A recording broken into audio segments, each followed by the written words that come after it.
Que o Espírito Santo venha ministrar ao coração de cada um de nós, nos fazendo, Senhor, nos converter dos maus caminhos, fazendo com que a gente analise, Senhor, por onde nós temos andado, quais tem sido a motivação dos nossos corações e quais têm sido os nossos pensamentos, Senhor.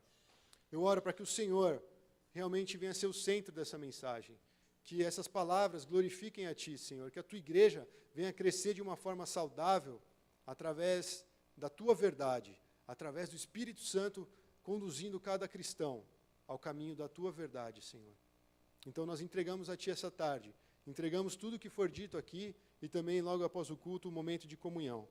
Então nos abençoe, Senhor, principalmente com a Tua presença aqui, que ela seja perceptível, que o nosso coração venha realmente estar sedento por captar a Sua presença em nosso meio. Em nome de Jesus. Amém. Irmãos, antes disso, antes de começar a falar desse trecho especificamente, eu gostaria de lembrar o que aconteceu antes. Nós viemos falando sobre Atos 4, e nós vimos que Pedro e João se defenderam diante do Sinédrio, e no finalzinho do capítulo 4, existe um relato muito importante que nós não poderíamos passar sem ele nessa mensagem, e fala a respeito de Barnabé. Então, se você quiser acompanhar na sua Bíblia, não vai ter aí no PowerPoint, mas na sua Bíblia, capítulo 4, versículo 32 a 37, rapidamente. Ele fala assim: da multidão dos que creram, uma era a mente e um o coração. Ninguém considerava unicamente sua coisa alguma que possuísse, mas compartilhavam tudo o que tinham. Com grande poder, os apóstolos continuavam a testemunhar da ressurreição do Senhor Jesus, e grandiosa graça estava sobre todos eles. Não havia pessoas necessitadas entre eles, pois os que possuíam terras ou casas as vendiam, traziam o dinheiro da venda e o colocavam aos pés dos apóstolos, que o distribuíam segundo a necessidade de cada um. José, um levita de Chipre, a quem os apóstolos deram o nome de Barnabé, que significa encorajador, ou filho da consolação, vendeu um campo que possuía, trouxe o dinheiro e o colocou aos pés dos apóstolos. Esse contexto aqui é fundamental para a gente continuar para o que a gente leu, que vai ser o texto base para essa pregação. Então a gente vê que a igreja, ela tinha uma marca, e na verdade a igreja deve ter essa marca. Nós vimos que ninguém era apegado às suas coisas. A igreja, ela via a comunidade como realmente uma família. São valores que falam assim, a igreja de Cristo, ela é marcada por essas características. É uma igreja que não é egoísta. É uma igreja que não está focada nos bens, ela foca nas pessoas. Então isso é a igreja, irmãos. E aí você vê que algumas características ressaltam no texto. Eles falam dos que criam, uma era a mente e um o coração. Todos tinham o mesmo pensamento. Todos no coração tinham a vontade de fazer a mesma coisa. Falavam que compartilhavam tudo o que tinham. Então não é assim, eu venho na igreja e compartilho o meu abraço com o meu irmão e de repente em alguma área ele está necessitado, eu viro as costas para ele. Não, eles compartilhavam tudo estava em comum naquela igreja, na igreja de Cristo. E aí falava que não tinha nenhum necessitado entre eles. Imagina se a igreja cristã, moderna, adota esse padrão. A gente não precisa, como a Pão da Vida aqui, abraçar todas as igrejas necessitadas. Cada igreja tem os seus necessitados. Cada igreja, agindo dessa forma, com esse coração, com esse pensamento, supre a necessidade daquele que está necessitado. E hoje em dia, a gente vê que o coração do homem está muito egoísta. Está voltado só para si, para as suas necessidades, para a sua necessidade de consumo, de obter bens, e esquece as pessoas da comunidade. Eu fiquei lendo esse trecho e lembrando, uma vez, tem uma amiga minha, eu já até pedi para os irmãos da Pão ajudarem, né? Ela estava lutando contra um câncer, ela passou várias cirurgias esse ano, foi um ano muito difícil para ela continua viva, graças a Deus. O testemunho dela é muito bonito. E aí, uma vez, conversando assim com alguns irmãos, eu entendi que pessoas próximo dela poderiam representar essa igreja, assim como tem acontecido. Mas existem várias pessoas que estão aí isoladas, tanto da igreja, ou a própria igreja isola essa pessoa. Então, de repente, vem um cara lá do outro lado do mundo para poder abençoar essa pessoa. É estranho, porque Deus nos colocou numa comunidade. Se nós vivemos aqui em comunidade, nós devemos, sim, estar cientes de como está a vida de cada um. E compartilhar aquilo que o Senhor nos dá. Compartilhar o amor, compartilhar os bens. Você vê, os apóstolos, eles estavam lá pregando, ensinando o evangelho, e de repente as pessoas chegavam com uma quantia de dinheiro, eles venderam um terreno. Está aqui, para ajudar os irmãos. Não eram todos que faziam isso. Nem todos tinham um terreno naquela época. Mas alguns dos que tinham se alegravam em vender e trazer a soma de dinheiro e falavam, ó, apóstolo, você conhece melhor que eu a necessidade dos membros. Divide, compartilha. É do reino, é do Senhor. Eles não eram apegados assim, não, é meu, eu vou reter até Jesus voltar. Não, eles compartilhavam. E aí fala, distribuíam segundo a necessidade de cada um. E eu vejo, irmãos, que só uma coisa é capaz de transformar o coração do homem a esse ponto, e é o Evangelho. O Evangelho chegou para aquelas pessoas de tal forma que eles entenderam que Deus estava suprindo todas as necessidades. Por que eu estou falando isso? Primeiro, porque é uma marca da igreja primitiva. Segundo, porque nós estamos passando tempos no Brasil que são tempos difíceis. E se cada um só olha para si, ninguém vive o Evangelho. Se a gente acha que Deus não está suprindo a nossa necessidade, a gente não vai viver o Evangelho. E, assim, é estranho pregar isso aqui, porque nós somos, graças a Deus, pessoas que têm uma boa condição de vida. Ninguém passa fome aqui, ninguém fica orando para ter um prato de comida, uma refeição no dia. A maioria consegue ter pelo menos 3 refeições, alguns até mais, né? Mas isso é graça de Deus. Mas não é só por isso que, de repente, em outras áreas, nós não temos pessoas necessitadas aqui. Mas aí o foco desse texto está falando basicamente da questão material, da questão dos bens. E aí eu gostaria de focar na figura de Barnabé. Né? Como a gente viu, o nome dele, na verdade, é José. Ele é um levita lá de Chipre. O cara era levita, ele era separado para ser um sacerdote, e ele recebeu o Evangelho. E ele entendeu, eu não sou uma classe especial. Eu não sou alguém que do povo judeu foi separado para servir no templo do Senhor. Hoje em dia, eu sou um, igual qualquer outro que está aqui. Ele entendeu isso. E a partir disso, com o coração transformado, ele começou a ter atitudes que revelavam o que realmente existia no teu coração. Primeira coisa que ele fez, ele tinha um campo. Ele pegou esse campo, vendeu e trouxe o dinheiro para a igreja. Ele não queria aplauso dos apóstolos. O Barnabé ele não queria que as pessoas vissem e falassem, esse cara aí é legal, olha o que ele está fazendo pelo reino. Não, ele simplesmente foi lá e fez de forma voluntária e com alegria. Então eu vejo que o coração dele, para fazer isso, realmente ele estava transbordando de graça e alegria por ter recebido o Evangelho. Essa atitude que ele teve mostra o que está no interior dele.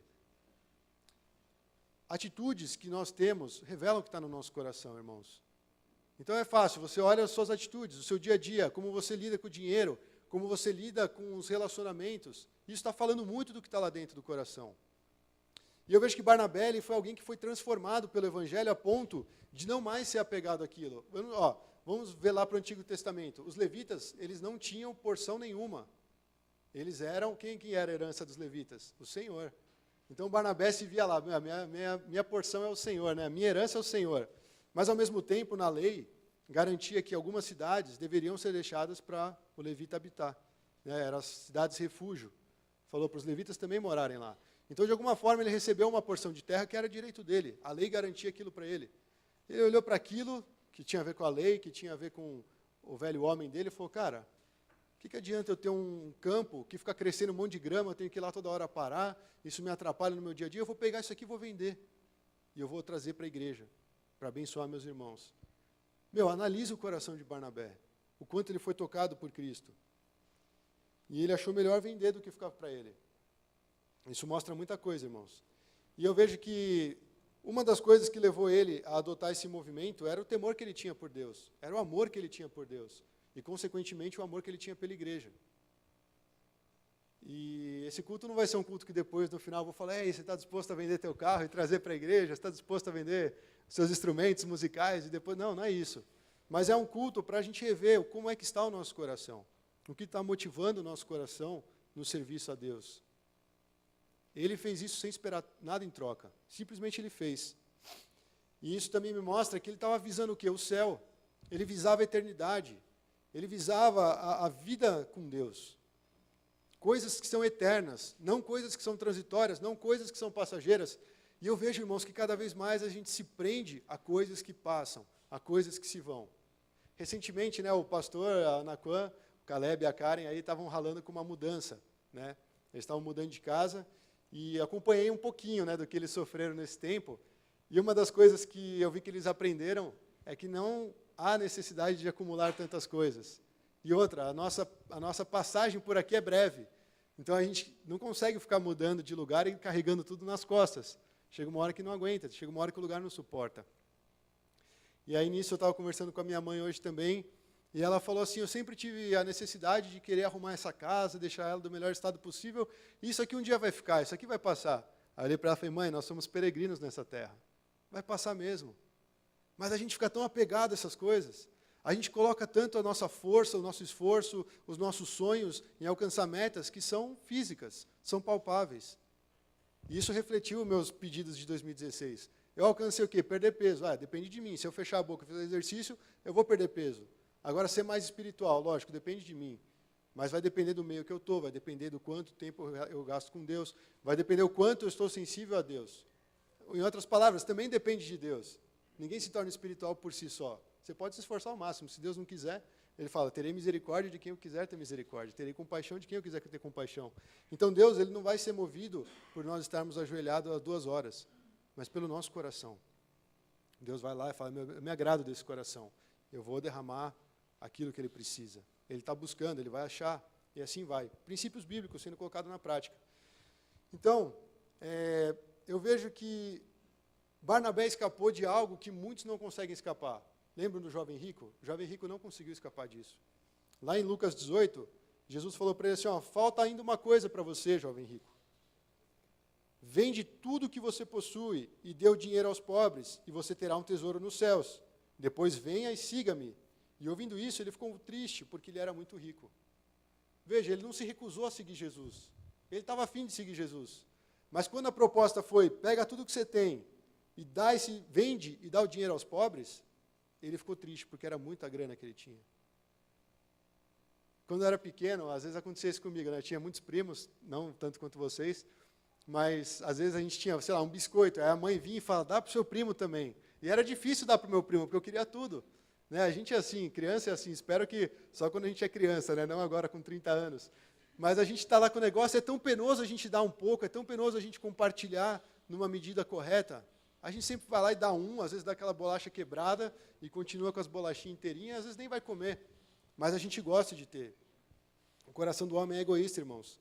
E esse jovem rico, sinceramente, ele preferiu olhar para as coisas passageiras. O jovem rico ficou se atentando ao valor, àquilo que pode mensurar. Ele não alcançou o céu por isso. Ele não alcançou a eternidade por isso, porque ele estava confortável em viver aqui. E Barnabé já foi o contrário. Barnabé olhava a eternidade e falou, o que me adianta esse campo? Esse campo é uma porcaria, ele vai ficar aqui, vai ser uma briga dos meus herdeiros. Eu vou pegar isso aqui, vou vender e vou usar agora. Mas não de qualquer jeito, para abençoar pessoas. É um princípio cristão, é um princípio da igreja. Usar as coisas para abençoar o reino. Usar as coisas em favor das pessoas. Então eu vejo que uma outra coisa que tinha no coração de Barnabé, ele sentiu uma liberdade em Cristo. Ele estava livre, esse cara conheceu o Evangelho e ele foi liberto de tudo isso, porque nada mais prendia o coração dele. Talvez aquele terreno prendesse ele naquela região. Ele falou, não, eu vou pregar o Evangelho. Quem foi Barnabé? Abre Atos, vai ler. Se não fosse Barnabé, Paulo não seria Paulo. Se não fosse Barnabé, o Marcos seria um cara que foi rejeitado. Mas ele abraçou esse cara. Barnabé foi muito importante na igreja. Barnabé foi um cara fundamental na igreja. Mas, de repente, se ele era um cara tão apegado àquele campo, não, um dia eu vou construir minha casa, um dia eu vou edificar aqui, não sei o quê, eu vou fazer um templo para Deus, eu vou ministrar nesse templo, as pessoas vão vir até aqui. Não. Ele falou, vou vender esse terreno e eu vou para as nações pregar o Evangelho. Eu vou viver do Evangelho. Eu quero amar as pessoas, eu quero estar com a igreja, eu quero representar a igreja onde eu for. Então, Barnabé era alguém que focava no que realmente importa, no amor a Deus, no amor às pessoas, no amor ao reino, e não somente nos bens materiais que ele possuía. Aí nós vamos agora para o nosso exemplo, depois de dar esse contexto. Nós vamos ver agora o coração de Ananias e Safira. Porque é interessante ver, a igreja estava em expansão. Apesar de ter a briga com os religiosos, muitos estavam sendo alcançados, muitos estavam presenciando os milagres, e eles falaram assim, eu quero participar com esse povo, eu quero estar no meio deles. E de repente veio esse casal, que possuía um coração corrompido, e eles estavam frequentando a igreja, Então, o que eles fizeram? Primeiro, eles tramaram. Ananias e Safira combinaram, premeditaram a venda de um terreno, viram Barnabé lá e falaram, esse cara aí é legal, vamos fazer igual ele. Só que, de repente, veio tanto dinheiro na mão do cara que ele olhou e falou assim, Safira, vamos fazer o seguinte, para a gente ficar bem na fita, a gente faz igual o Barnabé, vai lá e dá o dinheiro para os apóstolos, mas a gente fica com essa parte. Não tem problema, vamos guardar essa parte. E a gente fala que a gente vendeu por isso mesmo, e fica assim, eles vão aceitar o dinheiro, nós vamos ter boa estima na igreja, as pessoas vão olhar e vão falar, nossa, esses caras têm o coração igual do Barnabé e tal. Então, eles venderam o seu campo e retiveram parte do dinheiro. Aqui já revela o que está no coração deles. Primeiro, a necessidade de mentir para omitir a verdade que está no coração deles. Outra coisa, eles amavam o dinheiro. É igual o jovem rico, quando ele começou a fazer as contas, falou, para alcançar o céu eu tenho que vender tudo e depois eu tenho que dar para outro. Não, é muito caro. E esses caras venderam o campo e retiveram uma parte do dinheiro, porque para eles era muito eles darem tudo. Eles estavam apegados às riquezas. A riqueza deles, o amor ao dinheiro, os prendiam e os impediam de servir a Deus. Então, eu vejo que eles tramaram exatamente para isso, para talvez ficar bem no exterior, para os homens que estão vendo as coisas. Irmão, isso aqui na igreja acontece direto, não foi só com Ananias e Safira. De repente a gente quer tocar no louvor porque a gente quer aparecer um pouquinho. A gente quer ter uma posição de sucesso, de prestígio. Eu quero cuidar das finanças da igreja para mostrar que eu sou um cara competente. Mas é Deus que conhece o nosso coração. Eu não vou ficar apontando aqui várias questões, porque de repente nem tem isso no nosso meio. Mas é fato que na igreja de Deus existe isso. As pessoas estão ávidas por quererem reconhecimento. Um dia eu quero ir lá e pregar, eu quero dar um testemunho, eu quero compartilhar, porque as pessoas vão ouvir e vão ver como eu sou espiritual. O coração do homem é cheio de engano. Eu lembro uma vez no seminário, é engraçado, quando começa o seminário, todo mundo é santo, eu já falei, todo mundo sabe cantar pra caramba, é filho de pastor, evangeliza pra caramba, não sei o quê, discipula 10 mil pessoas, tem 8 mil células, e você olha assim, todo mundo é mó santo. E eu lembro que acaba sendo, querendo ou não, por mais ridículo que seja, acaba virando um ambiente meio competitivo. Então, eu lembro que uma vez, cara, eu estava numa sala, e aí a gente tinha um espaço de estudo. E eu falei, já sei, eu vou pegar minha Bíblia e vou ficar estudando lá naquela mesa. E essa mesa ficava exatamente onde todo mundo passava.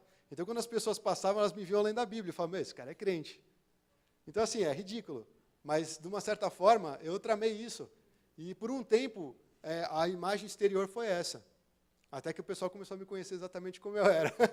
Aí a fachada caiu, a máscara caiu. Falei, mas você lê tanta Bíblia e age assim, você reclama disso, reclama daquilo. Enfim, eu estou trazendo esse exemplo prático e real para mostrar que são coisas pequenas. Às vezes, é aquela história, o cara nem escova o dente, mas penteia o cabelo, põe gel, faz secador, não sei o quê. Por quê? Porque a aparência aqui é mais importante do que, vamos dizer assim, a saúde bucal dele, de repente. Se ele ficar com a boca fechada, ele passa desapercebido. E assim vai, gente, um monte de coisa. Alimentação, o cara está lá, fisicamente parece que está bem, mas o cara está podre por dentro. Só come Burger King, McDonald's. De vez em quando não tem problema, irmãos? A Bíblia não proíbe. Mas o cara vive disso e está lá com aquela pinta de galã. Então, você vê que o homem é levado a trazer uma aparência para a sua vida. Cara, eu tenho um campo, é falar, eu tenho uma propriedade. Eu tenho um carro, meu carro é esse. Eu pago 3 mil de IPVA, mas estou feliz, porque é meu carro. E tal, e o cara vai lá com o braço para fora, fazer aquelas coisas de moleque. Mas, enfim, o exterior, para o mundo, é muito importante. Não estou falando que você também vai ser um cara todo descuidado, relaxado, desleixado, que você não pode possuir bens, não é nada disso. Mas para o mundo isso é valor. Para o mundo isso é importante. E a igreja que segue nesse caminho corre o risco de, na verdade, não ser igreja. Barnabé não foi por esse caminho, mas Ananias e Safira foi totalmente nesse caminho. Nós vamos vender o campo, vamos dar parte do dinheiro, vamos reter parte para nós, porque de repente a gente vai reinvestir, a gente compra um outro terreno e faz a mesma coisa. E de repente a igreja vai olhar para a gente e vai falar, os caras são bons. Mas Deus conhecia o coração deles. E a gente vai ver que quando Pedro confrontou esse casal, ele falou assim, vocês mentiram para Deus, vocês mentiram para o Espírito Santo. Se você não sabe como defender o Espírito Santo como uma pessoa da Trindade, o Espírito Santo como sendo Deus, esse é o melhor trecho bíblico. Ele fala assim, vocês não mentiram para os homens, vocês mentiram para Deus. E lá, antes de tudo, no versículo 3, ele fala, o que deu em vocês, por que Satanás encheu o coração de vocês para que vocês mentissem ao Espírito Santo? Então aqui, irmãos, é uma prova irrefutável de que o Espírito Santo é Deus. Mas não é disso que nós estamos tratando, nós estamos falando do coração desse casal. Mateus 15, 18 a 20 fala o seguinte, as coisas que saem da boca vêm do coração, e são essas que tornam o homem impuro. Pois do coração saem os maus pensamentos, os homicídios, os adultérios, as imoralidades sexuais, os roubos, os falsos testemunhos e as calúnias. E essas coisas tornam o homem impuro. Você está falando assim, está falando das coisas que saem da boca, que vêm do coração, mas o que tem a ver? A Bíblia fala que eles tramaram antes de vender o terreno. Eles já estavam planejando entre eles, porque o coração deles já tinha tornado eles impuros. E outra, a Bíblia fala que Satanás encheu o coração deles. O que aconteceu com Judas? A Bíblia fala, Satanás tomou conta do coração de Judas e intentou ele atrair Jesus.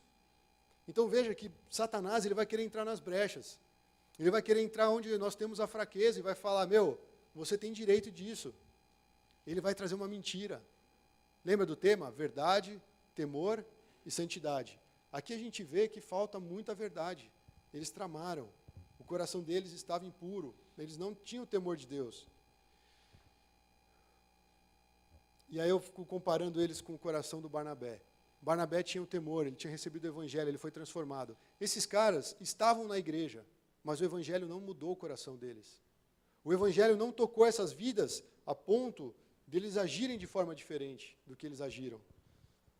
Então, exteriormente, apresentam uma coisa, mas dentro, eles são outra. Sabe qual é o nome disso, irmãos? Hipocrisia. Hipócrita é uma palavra que é usada, na verdade, para representar alguém que tem uma palavra específica, mas é como se fosse um ator, alguém que está atuando, como se ele repetisse alguma ação. Então, no fim das contas, essa palavra foi transitando até chegar no ponto de realmente revelar alguém que está atuando. Quando você fala, você é um hipócrita, você está atuando. Dentro você é uma coisa, fora você é outra. Hipocrisia. E eu fui pesquisar no nosso amigo Google, o profeta Google, quantas vezes a gente consegue encontrar essa palavra no texto bíblico.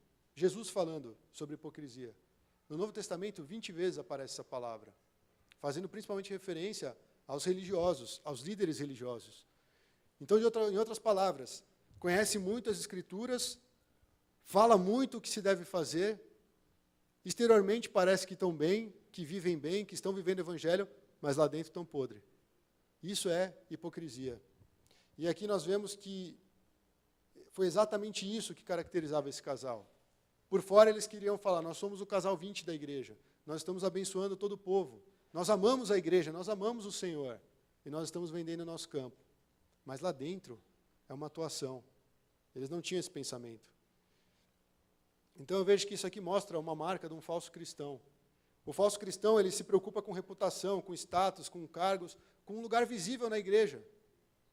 E não é isso que Deus chamou a gente. O Barnabé não estava nem aí se ele ia ser reconhecido ou não. Ele vendeu o campo, aqui está o dinheiro. Agora eu vou viver minha vida, eu vou viver o evangelho, eu vou pregar. Mas Ananias e Safira, eles queriam ter esse prestígio, eles queriam ter autoestima, ter sido, como se eles fossem prestigiados, eles queriam, o ego deles totalmente assim, sendo suprido por aquela comunidade. Falaram, os caras são bons. Isso mata, irmãos, isso é orgulho. Então veja que não foi pouca coisa o que aconteceu com eles. E eu vejo que se a gente agir como eles, com esse coração hipócrita, mais cedo ou mais tarde, o nosso fim vai ser como o deles. Por isso que a gente tem que rever o coração, irmãos. Por isso que nós temos que andar na verdade, por isso que nós temos que verificar se a nossa vida apresenta algum temor do Senhor e da sua palavra, e se nós estamos andando em santidade. Porque senão nós estamos atuando.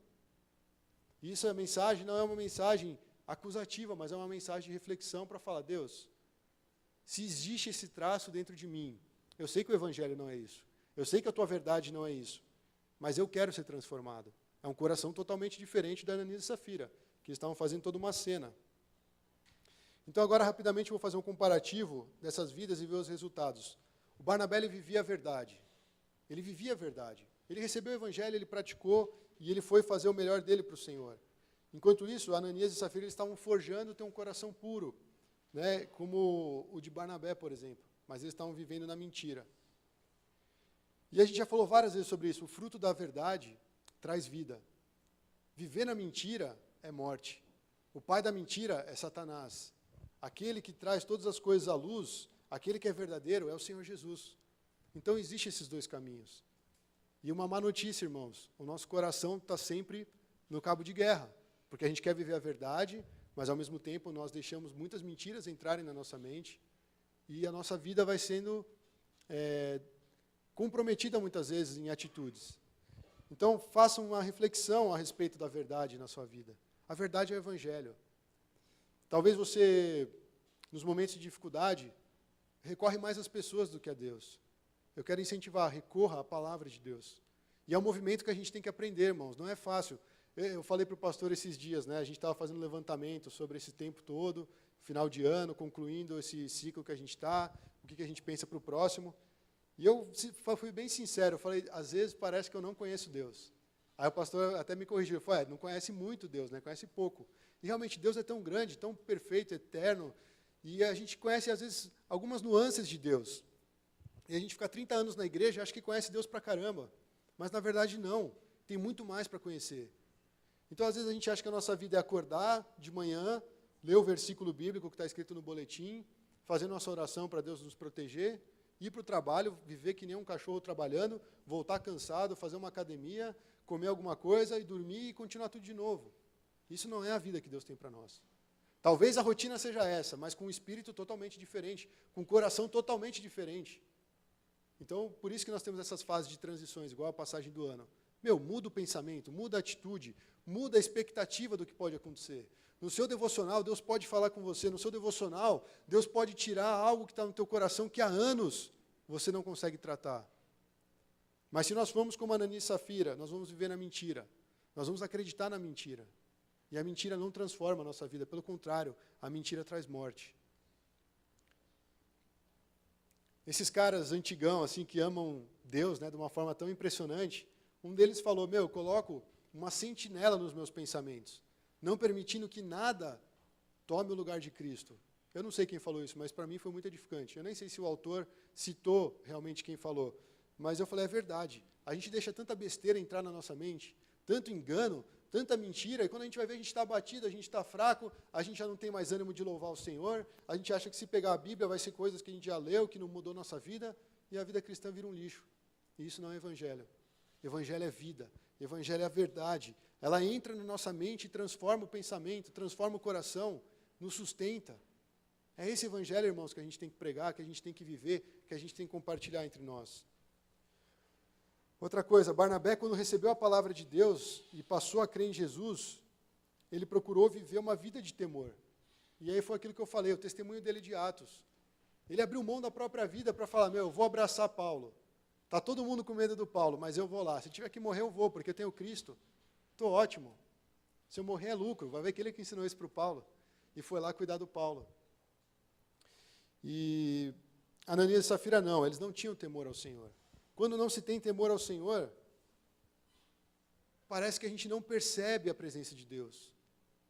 Pensa assim, se você tem consciência plena de que Jesus está ali do teu lado, na hora que você está lá tentado a pecar, você vai pecar? Sinceramente, se você fala assim, é igual assim, tem o seu melhor amigo do seu lado, você quer, olhar para uma menina que está passando, você fala, mas o cara está aqui, ele vai ver que eu estou olhando, depois ele vai me confrontar, e aí vai dar mó BO, então é melhor nem olhar. Então, assim, Jesus está lá, de sentinela do teu lado, assim, você não vai pecar, porque você tem temor. Você fala, a presença de Deus está aqui. Agora, quando a gente esquece que Deus está aqui, no culto, na casa, no almoço, na refeição, a gente chuta o balde, a gente faz o que quer, a gente pensa o que quer, fala o que quer, enfim, a gente não vive com temor. Então, isso, irmãos, é uma das coisas que, sinceramente, eu quero orar pela igreja, para que cada culto exista a percepção, a sensibilidade que o Espírito Santo está aqui. Ananias e Safira chegaram lá de boa para mais um culto. Está aqui meu dinheiro, glória a Deus. Aí o Pedro olhou e falou, por que vocês estão mentindo para o Espírito Santo? Eles não tinham noção que o Espírito Santo estava ali. Ou talvez tivessem, mas o Espírito Santo não é palpável, então eu posso fazer o que eu quiser. Mas o Espírito Santo já conhecia o pensamento deles, já conhecia o coração, já conhecia a atitude. Esse é o temor que a gente deve para Deus, irmãos. E eu lembro que quando eu comecei a fazer essa mensagem, eu parei no meio e fui orar. Eu falei, Deus, é a maior responsabilidade, que de repente vai que eu morro lá no púlpito, né? Falando as coisas, a verdade, e sendo hipócrita. Não, Deus, eu quero ter o coração limpo, eu quero ter o coração temente a Ti. Som do meu coração, Deus, vê se há em mim algum caminho mau. E aí você vê que essa falta da percepção da presença de Deus revela que eles não têm temor nenhum de Deus. Você chega na igreja e de repente você fala assim, Deus não está aqui mesmo. Né? E vira uma farra, vira um bordel a igreja. Eles achavam que a igreja era isso. Mas quando aconteceu aquele fato, o que acontece? A Bíblia fala pelo menos 2 vezes que grande temor se apoderou de todos os que ouviam o que aconteceu. Que? Ananias e Safira morreram? Mas eles não tinham dado dinheiro lá, não fizeram que nem o Barnabé. Por que Barnabé não morreu e eles morreram? Estava explícito, porque eles mentiram para Deus, porque eles estavam atuando, porque eles eram falsos cristãos. E aí depois nós vamos para outro ponto, que é a santidade. O Barnabé, ele recebeu a verdade, vivia com temor, e isso resultava numa vida de santidade. A vida de santidade não é que você não vai pecar em nada, não é que você não vai errar em nada, que nenhum pensamento seu vai ser ruim, vai ser impuro, vai ser negativo. Não é isso. Mas santidade é um poder de viver a vida de Cristo, onde as pessoas fatalmente vão entender que você tem algo diferente, mas porque Cristo habita em você, Cristo habita em mim. Acho que o pastor Gil uma vez compartilhou lá do Cancion. Ele falou que ele foi na presença do, acho que era o Shed, né? O pastor Russell Shedd, que também faleceu ano passado. E ele falou que, você sentia um temor absurdo, assim. Eu não sei se você já teve na presença de pessoas assim, deve ser legal, né? Você chega assim e fala, opa, peraí, esse cara aí parece que está cheio de Deus nele. Mas não é o cara é igual a gente, mas ele vive Cristo. E você sente aquilo, você tem uma percepção diferente a respeito daquela pessoa. Isso acontece, irmãos. Tem pastores que quando começa a falar, você olha e fala assim, esse cara tem algo diferente. O cara é cristão, igual você, lê a mesma Bíblia, talvez ore um pouco mais, mas ele tem algo diferente, ele tem uma bagagem diferente. Eu acho que isso é a vida da santidade que nós temos que buscar. Não de ser perfeito. A Bíblia fala, sim, sejam perfeitos como perfeito é o Pai de vocês, mas não é a perfeição no sentido do esforço humano, mas é a perfeição em Cristo, de se derramar em Cristo, de ser pobre de espírito. Eu falo, Senhor, eu não tenho condições, eu dependo de Ti. Isso é vida de santidade. E eu vejo que Barnabé tinha isso. Mas, assim, além da Safira e do Ananias não permitirem que a verdade entrasse no coração, além de viver sem temor, a vida deles não tinha o fruto de santidade. É uma vida ímpia. Impiedade significa falta de santidade. É sujeira. É coisa que diante de Deus não é aceitável. E nós éramos ímpios, nós éramos pecadores. Nós somos pecadores, mas temos a graça de Deus. Cristo nos recebe, Cristo nos aceita e quer nos transformar, para não sermos iguais. Então, são 2 vidas totalmente diferentes. Aqui eu vejo o fruto da santidade numa vida e o resultado da falta de santidade em outra vida. Atos 5, 12 a 13, a continuação do trecho bíblico que a gente leu, o texto principal, fala que os apóstolos realizavam muitos sinais e maravilhas entre o povo. Se os caras não vivessem em santidade, se eles não tivessem temor de Deus, e se eles não vivessem a verdade, eles não iam fazer nada. O temor, a santidade, a verdade na vida deles é que faziam com que eles operassem milagres, maravilhas. E fala que todos os que criam costumavam se reunir lá no pórtico de Salomão. E aí falava que os demais, ou seja, aqueles que não queriam se reunir com eles, nem se ousavam a juntar a eles, porque eles tinham medo, eles tinham temor. Começaram a falar, peraí, o negócio lá é sério. Antes era uma farofada, vinha qualquer um, fazia o que queria, mas de repente Deus falou, essa aqui é minha casa, essa é minha família, e eu sou o Deus deles. E eu vou julgar o pecador, eu vou julgar o pecado. Morreu Ananias e Safira. Acabou a festa. Ali é lugar de pessoas que realmente amam o Senhor, que foram tocadas pelo Evangelho. E aí fala que mesmo assim, o povo tinha autoconceito deles. Então esse é o resultado da vida de santidade. Então eu queria fazer uma breve conclusão para terminar essa mensagem. E, como eu disse, não é uma mensagem para acusar, mas uma mensagem para trazer uma reflexão. Eu sei que existem muitos Barnabés na igreja. Na Pão existem muitos Barnabés. Nas outras igrejas espalhadas ao redor do mundo existem Barnabés. Pessoas sinceras, pessoas tementes, pessoas que são verdadeiras, que têm transparência. Que ele não tem medo de expor aquilo que está no coração, porque ele sabe, Deus conhece meu coração. Você vai me julgar? Deus já me julgou antes. Ele não tem medo de viver na plenitude do chamado dele. Mas, apesar disso, existem muitos que agem como Ananias e Safira. E isso é sério, irmãos. Talvez nem sejam por mentir, por serem hipócritas, mas às vezes por exatamente faltar temor na vida diária, na vida cristã. Deus está longe, lá no trono, né? Um dia ele vai voltar. Não. Vamos preparando a nossa caminhada até o lar celestial. Vamos andando de forma que nada nos impeça de continuar. Vamos buscar firmeza, vamos buscar constância, vamos depender de Deus para fazer isso. Então eu vejo que essas duas histórias, né, elas trazem muitos princípios. E aqui eu tentei pelo menos expressar algumas das coisas que aconteceram com essas pessoas. E eu sei que talvez no seu coração Deus falou algo a respeito daquilo que você acerta, daquilo que realmente é uma atitude que revela temor. E com certeza existem coisas que Deus abomina no nosso comportamento. Deus não pega leve, irmãos. Deus matou, matou. Tempo da graça, Novo Testamento, não é a antiga lei, não é o Velho Testamento, é no Novo Testamento. Um casal foi aniquilado na presença de Deus, por falta de temor, por falta de santidade. Então é sério, irmãos. E nosso Deus não quer condenar, mas teve que ter um exemplo. Depois disso, com certeza, a mudança, houve uma mudança, né? E é um alerta para a igreja moderna. Tomem cuidado com a maneira como vocês vivem, né? Que não sejam como insensatos. Procurem aproveitar cada oportunidade, porque os dias são maus. A Bíblia fala isso para nós, irmãos. E a nossa expectativa é que Jesus vai voltar e nós vamos ser recolhidos para viver num lar que é um lar eterno. Então essa história, esse relato ensina muito para nós. Depois você pode ter um tempo de reflexão sobre isso. Você pode falar: Deus, eu entendi a mensagem, já li essa história várias vezes, mas o que o Senhor quer mudar no meu coração? De que forma eu posso agir diferente? No que eu posso, talvez, dar um passo para não ser como Ananias e Safira, ou um passo para ser mais parecido com esse exemplo de Barnabé? Então, eu vejo que são coisas que Deus quer nos ensinar, irmãos. Nós não sabemos tudo. Como eu disse, eu tive uma impressão, no final do ano, eu falei: cara, parece que eu não conheço Deus. Porque eu comecei a ver tantas coisas que eu não conhecia a respeito dele, e comecei a rever coisas que eu criei como alicerces da minha vida que não tem nada a ver com Deus. E eu falei: eu preciso mudar.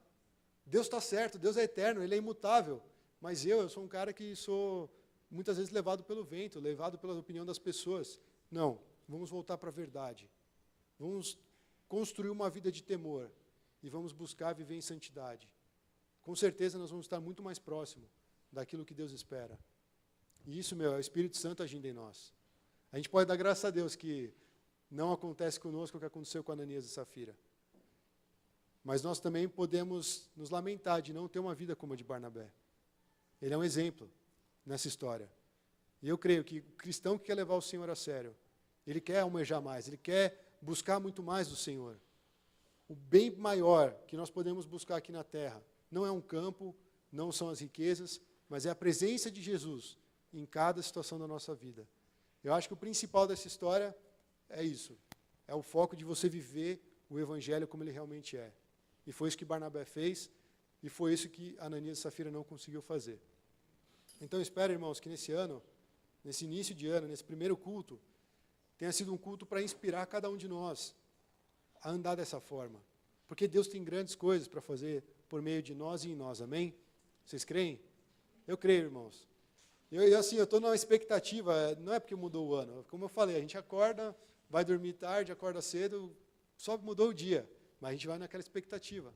Mas a minha expectativa está no Senhor, de que o Senhor pode fazer algo novo, de que o Senhor vai fazer algo novo, na minha vida e na sua vida. Nós vamos começar, talvez, a ter mais sede pela palavra. A gente vai abrir a Bíblia e vai fazer mais sentido. Vai ser algo como se fosse água para um sedento. Vai ser alimento para quem está faminto. Mas os nossos corações, eles precisam ser transformados. Eles precisam ser uma terra preparada para receber essa semente. Que o nosso coração não seja como aquela terra que não permitiu a plantinha crescer, mas que possa dar muito fruto. E a gente comece a experimentar mais do Senhor. Amém? Vamos ficar de pé e orar para encerrar então?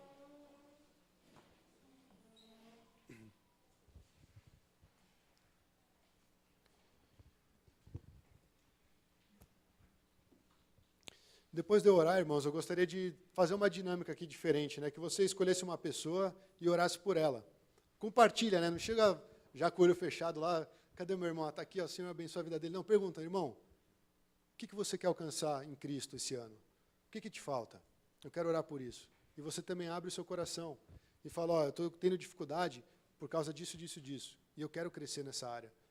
E aí nós vamos orar uns pelos outros, porque eu creio que o Espírito Santo vai mover muito mais do que ter um super apóstolo aqui fazendo uma oração geral para todo mundo. Né? Nós somos a igreja e nós podemos nos abençoar uns aos outros e o poder de Deus vai se manifestar. Amém? Então vamos orar para encerrar esse culto e logo em seguida nós podemos ter esse tempo de oração em duplas. Senhor, eu quero te louvar, te adorar, te agradecer, porque a tua palavra, Senhor, ela é uma lâmpada para os nossos pés, Senhor. Ela é o nosso porto seguro. A tua palavra é a certeza de que todas as coisas que estão aqui, elas vieram do Senhor. Elas são reais para a tua igreja, Senhor. E nós queremos viver a verdade, nós queremos viver no temor do Senhor. Nós queremos viver buscando essa santidade, Senhor. Porque a nossa vida já foi tocada pelo Evangelho. Então eu oro para que nesse ano, Senhor, esse novo ano que começa hoje, todos nós possamos ter essa nova expectativa de que o Senhor está na tua igreja, de que o Senhor está em nossas casas, de que o Senhor está nos nossos trabalhos, o Senhor está onde nós estamos, porque o Senhor está em todos os lugares, Deus. Mas nós muitas vezes não percebemos. E é isso que é a nossa falha, Senhor. Nos dá sensibilidade para sentir o Espírito Santo, para ouvir a tua voz, Senhor, em cada momento devocional, em cada momento de compartilhamento da tua palavra, Senhor. Nos dá essa sensibilidade, Senhor. Nós não queremos ter um coração corrompido, cheio de mentira, cheio de engano, a ponto de não ouvir ou desprezar a tua verdade, Senhor. Nós não queremos, Senhor, ter um coração que não sinta a tua presença a ponto de até mesmo esnobar que nós estamos vivendo para ti. Nos faz, Senhor, levar uma vida de temor. E esse temor não significa medo, pelo contrário. Esse temor significa um respeito, significa amor, significa um relacionamento mais intenso com o Senhor. E nos santifica na tua palavra, Senhor. Limpa o nosso coração de acordo com a tua palavra, Senhor.